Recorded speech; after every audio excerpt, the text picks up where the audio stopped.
এ যেন ফিল্মের set, shooting চলছে কিংবা সিনেমার গল্পকেও হার মানায়। আইনজীবী সেজে আদালতের ভেতরে ঢুকে গ্যাংস্টারকে গুলি করে হত্যা। শ্রীলঙ্কার কলম্বোতে ঘটেছে এমনই এক রহস্যজনক কিন্তু আটকে ওঠার মতো ঘটনা।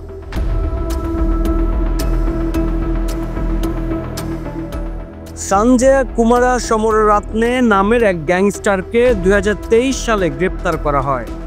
তিনি একাধিক অপরাধে অভিযুক্ত ছিলেন এবং তার নাম ছিল শ্রীলঙ্কার অপরাধী দুনিয়ায় বেশ পরিচিত। তার বিরুদ্ধে নারী পাচার, চাঁদাবাজি, মাদক চক্রের সাথে যুক্ত থাকার অভিযোগ ছিল। একাধিক হত্যার তদন্তও চলছিল সঞ্জয় কুমারার বিরুদ্ধে। রহস্যজনক এই হত্যাকাণ্ডে আদালতে গুলিবিদ্ধ অবস্থায় সঞ্জয়কে দ্রুত হাসপাতালে নেওয়া হলেও চিকিৎসকেরা তাকে মৃত ঘোষণা করেন।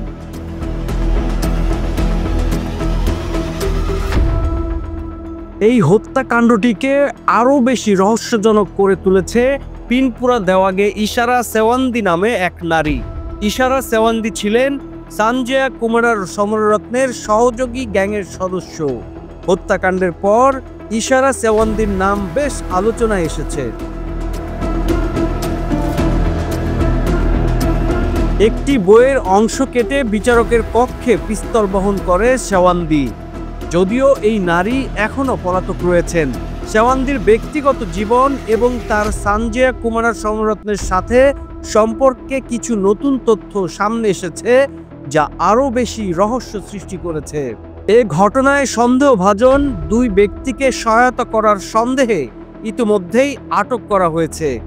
তবে এমন চাঞ্চল্যকর হত্যাকাণ্ডে শ্রীলঙ্কার আদালতের নিরাপত্তা ব্যবস্থা নিয়ে প্রশ্ন উঠেছে। News desk, Quraish news.